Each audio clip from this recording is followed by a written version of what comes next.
નામદાર કોર્ટ તરફથી એપેલેટ કોર્ટના એબ્સકોર્ડિંગ આરોપીઓને પકડી પાડવા સ્પેશિયલ ડ્રાઈવ ચલાવી પકડી પાડવા સૂચના આપેલ. જે અનુસંધાને ધી નેગોશિયેબલ ઇન્સ્ટ્રુમેન્ટ એક્ટની કલમ 138 મુજબના ગુનાની સજામાં છેલ્લા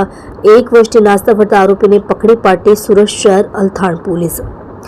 મહેરબાન પોલીસ કમિશનર સાહેબ શ્રી સુરત શહેર તથા મહેરબાન અધિક પોલીસ કમિશનર સાહેબ શ્રી સેક્ટર 2 સુરત શહેર તથા મહેરબાન નાયબ પોલીસ કમિશનર ઝોન 4 સાહેબ શ્રી સુરત શહેર તથા મદદનીશ પોલીસ કમિશનર સાહેબ શ્રી એચ ડિવિઝન સુરત શહેરનાઓની સૂચનાથી તથા police inspector Shri NH Brahmbhatt Althan police station Surat શહેરનાઓના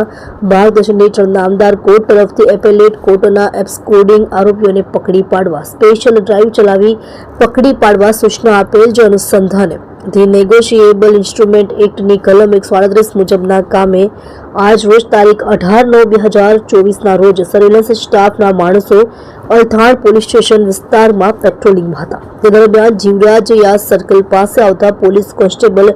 રાહુલભાઈ સંજયભાઈ તથા પોલીસ કોન્સ્ટેબલ રાજેન્દ્રસિંહ મહિપતસિંહ તથા પોલીસ કોન્સ્ટેબલ જીતેશભાઈ ચીવાભાઈ નાઓને તેમના અંગત અને ભરોસાના બાતમીદાર મારફતે બાતમી મળેલ કે આરોપી Dipesh Nanubhai Patel VIP road Luthra circle પાસે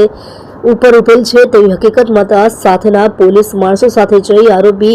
દીપેશ નાનુભાઈ પટેલ ઉંમર વર્ષ 29 ધંધો નોકરી રહે ફ્લેટ નંબર 719 રઘુવીર સિમ્ફોનિયા અલથાણ સુરત તેને ઝડપી પાડી પ્રશંસનીય અને સરાહનીય કામગીરી કરેલ છે. તમે જોઈ રહ્યા છો આઈસોનો ન્યૂઝ ચેનલ ડાયરેક્ટર અરુણ શર્માની સાથે.